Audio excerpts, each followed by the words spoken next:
Bonjour tout le monde, Alexandre Boulris, député de Rosemont, la petite patrie. Écoutez, le projet de loi sur l'assurance médicaments va être déposé bientôt. Évidemment, pour le NPD, pour nous, c'est un gain majeur. C'est une revendication historique de la part des progressistes au Québec puis au Canada. Et c'est une avancée qui va changer la vie carrément changer la vie de millions de personnes, qui va aider les gens qui en ont le plus besoin. Nous, on est très fiers de ça. Évidemment, c'est un processus qui va demander des négociations avec les provinces et on ne peut pas présumer du résultat de ces négociations-là, mais on trouve que les gains potentiels, le fait que ça soit demandé par la FTQ, la CSN, la CSQ, l'Union des consommateurs du Québec, fait en sorte qu'on a une offre qui est très intéressante pour la santé des gens, pour leur propre vie, puis aussi sur les coûts sur le système de santé du Québec en général, parce que si les gens ne prennent pas les médicaments dont ils ont besoin, ils vont à l'urgence, puis ensuite de ça, ça coûte plus cher à tout le monde. Le rapport Hoskins en 2019 a été extrêmement clair. Le meilleur moyen de contrôler puis réduire le coût des médicaments au pays, c'est avoir un régime d'assurance médicaments public puis universel. Au Canada, on est le seul pays au monde avec une assurance maladie publique puis universelle qui n'a pas le complément assurance médicaments. On comprend évidemment que le régime québécois existe depuis plusieurs années, mais c'est un régime hybride, privé-public, qui est incapable de contrôler le prix des médicaments. Sur les tables de négociation dans les assurances complémentaires des entreprises, c'est un fardeau immense. Ça coûte cher aux travailleurs, ça coûte cher aux employeurs, puis les hôpitaux ils payent aussi leurs médicaments beaucoup, beaucoup trop cher en ce moment. Il y a une solution qui s'offre d'aller plus loin que le régime québécois, qui était une avancée extraordinaire dans le temps, mais que même le ministre fondateur, M. Rochon, a dit il faudrait finir le travail, puis finir le travail, c'est un régime d'assurance médicaments public puis universel. Aujourd'hui, je trouve ça un petit peu dommage que le ministre de la Santé du Québec, Christian Dubé, dise tout de suite « non, il n'est pas question, je refuse absolument tout », alors que le projet de loi n'a pas été déposé, il n'a pas été adopté, puis les négociations ne sont même pas commencées. Alors que ça pourrait aider la vie de millions de Québécois et Québécoises.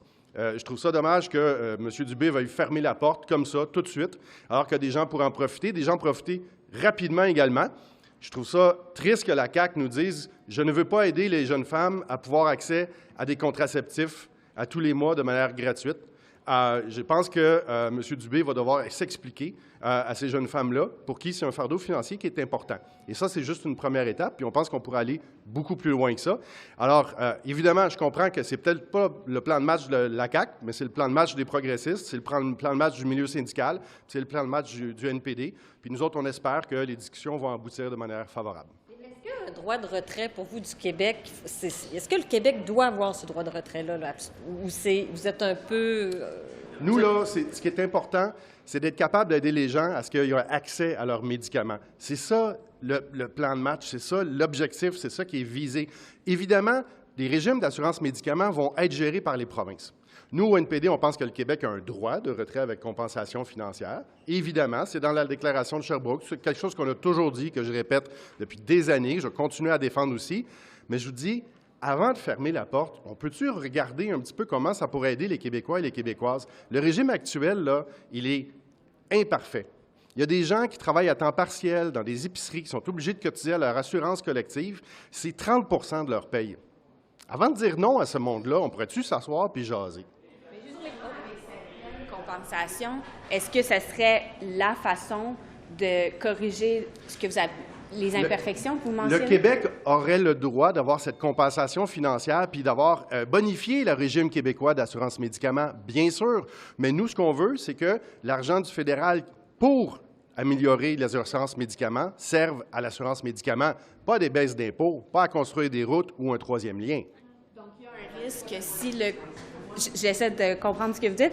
Donc, il y a un risque si le gouvernement obtient sa pleine compensation avec son droit de retrait, qu'il utilise l'argent pour autre chose. Bien, on l'a déjà vu dans le passé avec le déséquilibre fiscal puis M. Charest à l'époque, où on disait Québec n'a pas l'argent pour payer des services. Finalement, quand il a reçu l'argent du fédéral, il a donné une baisse d'impôts. On ne veut pas rejouer dans ce film-là.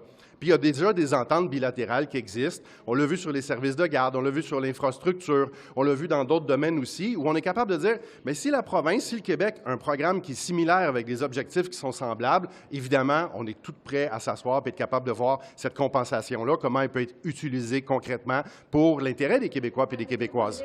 Do you anticipate that Quebec and Alberta would talk about opting out, that they want to opt out? And if they do, how does this become a universal plan? It's going to be more difficult, of course. But I think it's going to be more difficult for those provincial government to explain to their own citizens that they don't want to help them. People in Canada, 25% of people in Canada are not taking the medication they need for their own health. It's incredible. And the cost, the collective cost of this is unmanageable. So, you know, if Danielle Smith and François Legault want to take that road, they will have to explain to their own citizens. This is not the road, the NDP, that we want to take. Did you talk to them in advance, or did you do a survey? Did you find out which provinces would be on board?